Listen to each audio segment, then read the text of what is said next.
with you? Mommy, please, I need to talk to you. It's important. Can't you see I'm busy? Go to your room. We'll talk later. Some lives do not collapse all at once.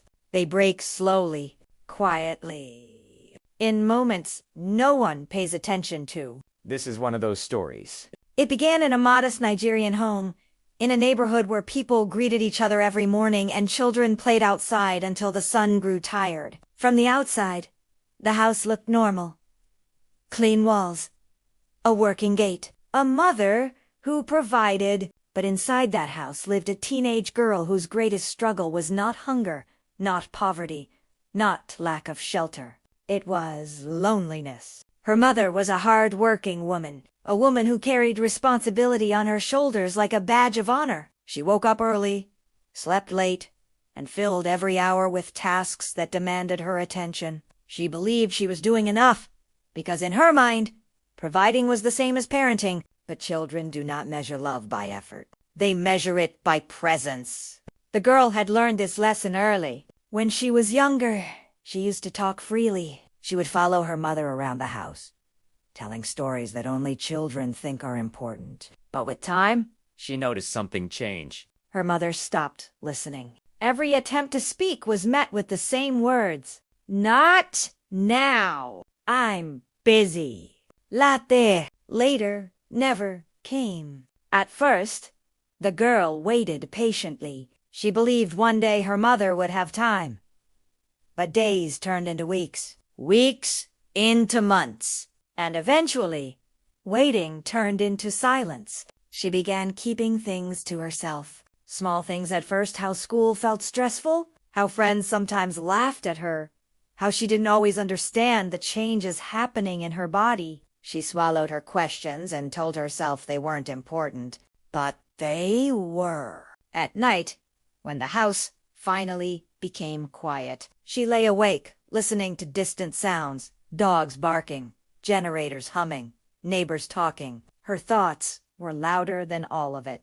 She wondered why she felt unseen. She wondered if she was asking for too much. She wondered if maybe she was the problem. Children often blame themselves for the absence of adults. One morning, something happened that frightened her deeply. Her body changed in a way she did not understand. She stood still, confused, afraid, staring at herself as questions rushed through her mind. She had heard whispers at school. Vague jokes. Half-truths from other girls, but no one had explained anything clearly. Fear settled in her chest. She needed her mother. That day, she gathered courage she didn't even know she had. She rehearsed the words in her head again and again, afraid she might forget them when the moment came. In the kitchen, her mother was busy as usual, moving quickly, answering calls, distracted. The girl stood at the doorway, heart beating fast. "Mummy?" she said quietly. No response. "Mummy? Please." She tried again, her voice shaking slightly. "I need to talk to you." Her mother sighed, still not turning. "I'm busy." The girl swallowed. "It's important." Her mother finally turned, irritation clear on her face. "Can't you see? I'm busy. Go to your room." We'll talk later. "Later?"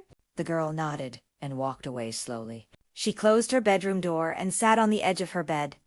For a long moment, she said nothing. Then tears came silently.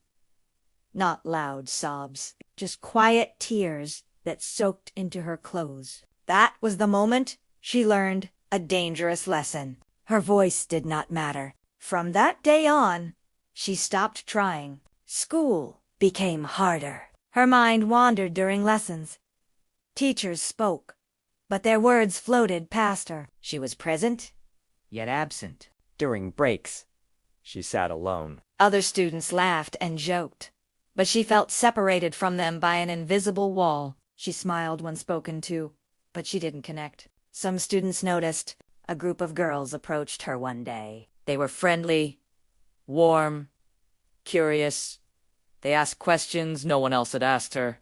"How are you really?" Why are you always quiet? You can talk to us. For someone starved of attention, kindness can feel like rescue. She opened up just a little. She shared her loneliness, her confusion, her fear of talking to her mother. The girls listened carefully. Too carefully. They began to influence her decisions, to guide her, to suggest solutions that sounded mature but were dangerously misguided. One afternoon, they introduced her to an older man. They spoke of him with respect. They said he understood life. That he could help her. She hesitated, but hesitation fades when loneliness is strong. She followed. She followed them because she did not know any other path. Loneliness has a way of blurring judgment. When a child has been ignored for too long, any attention feels like guidance. The man they introduced her to did not raise suspicion at first. He was calm, older, well-spoken. He carried himself with the confidence of someone who had seen life and survived it. To her friends, he was helpful. To her, he appeared understanding. He asked questions gently. He listened, or at least pretended to. He noticed how quiet she was, how carefully she chose her words. He noticed everything. And that was the danger. He spoke to her about growing up, about responsibility, about trust. He told her stories that made him sound wise. He spoke about how parents often failed to understand their children, how some problems were better handled privately. She nodded, absorbing every word. No one had ever spoken to her like that before. They moved to a quieter place. Not hidden, just removed. Removed from noise. Removed from safety. Removed from anyone who could interrupt. Her chest tightened. Something felt wrong, but she could not name it. She had never been taught how to recognize danger when it came dressed as kindness. The man sat closer than necessary. Her shoulders stiffened, he noticed. He told her to relax. He told her she was safe. He told her she was mature for her age. Those words settled heavily on her heart. Fear does not always come with screaming alarms. Sometimes it arrives as confusion. She wanted to leave. She wanted to speak. But her body did not respond. Her silence was not consent. It was shock. When the situation crossed a line she could not retreat from, her mind disconnected to survive. That is how trauma protects the innocent. When it ended, the man stood up, calmly adjusted himself, looked down at her with a warning in his eyes.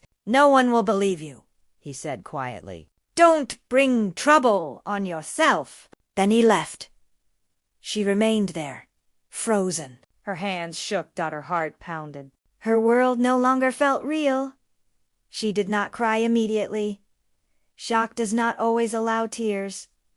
She walked home slowly, as if her body weighed more than before. Every step felt distant, like she was watching herself from outside.